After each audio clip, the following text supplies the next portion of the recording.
जंगल और साधु का रहस्य। सुंदरपुर एक छोटा सा गांव था जो हरे भरे खेतों और घने जंगल से घिरा हुआ था। गांव वाले उस जंगल के बारे में धीमी आवाज में बातें करते थे और कहते थे, जो कोई भी उस जंगल में जाता है कभी वापस नहीं आता। ये कहानियां बच्चों के दिलों में डर भर देती थीं और वे कभी जंगल के पास जाने की हिम्मत नहीं करते थे। गांव के बच्चों में 4 घनिष्ठ दोस्त थे, राजू, गोपाल, विकास और मोंटू। वे हमेशा सोचते रहते, जंगल में वास्तव में क्या है? क्या बड़े हमें डराने के लिए झूठ बोल रहे हैं?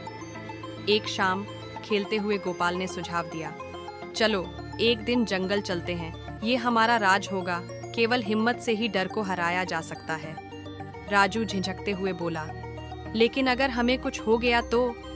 विकास हंसकर बोला, चिंता मत करो, जब तक हम एक साथ हैं हमें कुछ नहीं होगा। आखिरकार मोंटू ने भी सहमति जताई और चारों ने अगले दिन सुबह जंगल जाने का फैसला किया। सुबह होते ही वे टॉर्च और कुछ खाने पीने का सामान लेकर निकल पड़े। जैसे ही वे जंगल में घुसे, उनका दिल तेजी से धड़कने लगा।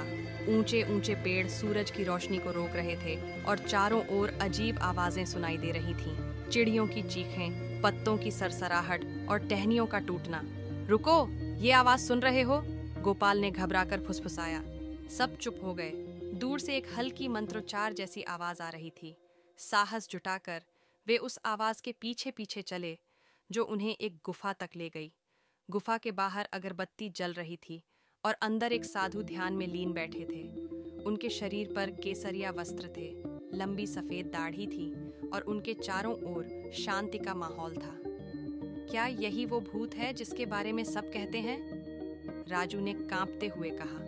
साधु ने अपनी आंखें खोलीं और मुस्कुराते हुए बोले, डरो मत बच्चों, मैं कोई भूत नहीं हूँ। मैं यहाँ कई वर्षों से ध्यान कर रहा हूँ। लोग अज्ञात से डरते हैं, इसलिए उन्हें लगता है कि जंगल भूतिया है। विकास ने हिम्मत करके पूछा, लेकिन बाबा, आप यहाँ क्यों रहते हैं? साधु ने उत्तर दिया, ये जंगल शांति और सुंदरता का स्थान है।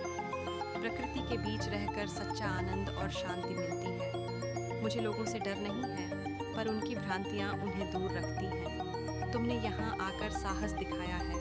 सबको बताओ कि डरने की कोई बात नहीं है। लड़कों ने राहत की सांस ली और साधु के ज्ञान वचन सुने। उनका आशीर्वाद लेकर वे गांव लौटे और अपनी कहानी सभी को सुनाई। गांव वाले यह सुनकर हैरान रह गए और धीरे धीरे जंगल जाने लगे। वे साधु के लिए खाना और अन्य सामान भी ले जाने लगे। उस दिन के बाद जंगल डर का नहीं, बल्कि शांति और सुंदरता का प्रतीक बन गया। राजू, गोपाल, विकास और मोंटू सुंदरपुर में नायक बन गए, जिन्होंने सच्चाई से डर पर विजय पाई। समाप्त।